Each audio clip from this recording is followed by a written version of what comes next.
అందరికీ నమస్తే. భీమా సక్సెస్ మీట్కి మీట్కి వచ్చిన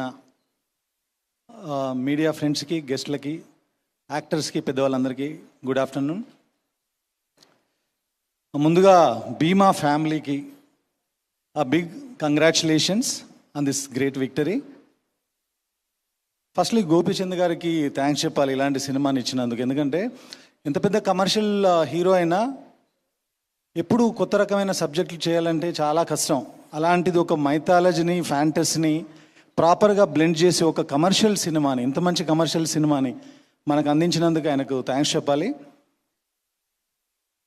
మనం చిన్నప్పుడు పరశురాముడు, గండ్రగొడ్డలి అనే మాటలు విన్నాము, అలాంటి కథలు చదివాము. కానీ ఈ సినిమాలో ఆయన ఒక పోలీస్ ఆఫీసర్గా చేతిలో అలాంటి గొడ్డలు పట్టుకొని యాక్షన్ చేస్తున్నప్పుడు, ఎస్పెషల్లీ ఇంటర్వెల్ ఫైట్ కానీ, క్లైమాక్స్ ఫైట్ కానీ, నాకు నిజంగా పరశురాముడు అంటే ఇలాగే ఉంటాడేమో, అసలు అలాంటి బ్లడ్ బ్లాత్ అంటే అలాగే ఉంటుందేమో అనిపించింది. అంత బాగా ప్రజెంట్ చేసినందుకు హర్ష గారికి థ్యాంక్స్. హర్ష గారు, సో అప్పుడు బెంగాల్ టైగర్ టైంలో రవి గారు చెప్పడంతో ఆయన కాంటాక్ట్ చేసి బెంగాల్ టైగర్లో 2 సాంగుల కోసం నేనే తీసుకొచ్చాను. మళ్ళీ ఇప్పుడు నా బ్యానర్ మా రాధమోహన్ గారి ప్రొడక్షన్లో ఆయన డైరెక్టర్గా చేశారు. Warm welcome to Telugu industry. Radhamohan గారు, సార్ మీ మీద చిన్న కంప్లైంట్.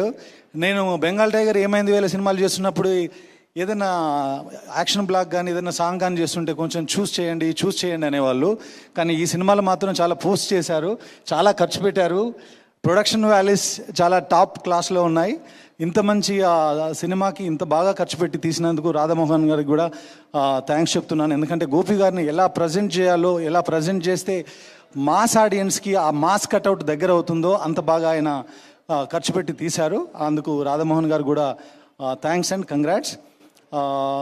అలాగే శ్రీధర్ గారు ఈ కథను రాధమోహన్ గారికి చెప్పించకపోయి ఉంటే, అలాగే గోపీచంద్ గారికి చెప్పించకపోయి ఉంటే ఇలాంటి ఒక యాక్షన్ సినిమా మనందరికీ నచ్చే సినిమా వచ్చేది కాదు. అందుకని శ్రీధర్ గారికి కూడా థ్యాంక్ యూ సో మచ్. ఈ వీకెండ్కి ఎగ్జామ్స్ కూడా కొంతమందికి అయిపోయినాయని మనందరికీ తెలుసు.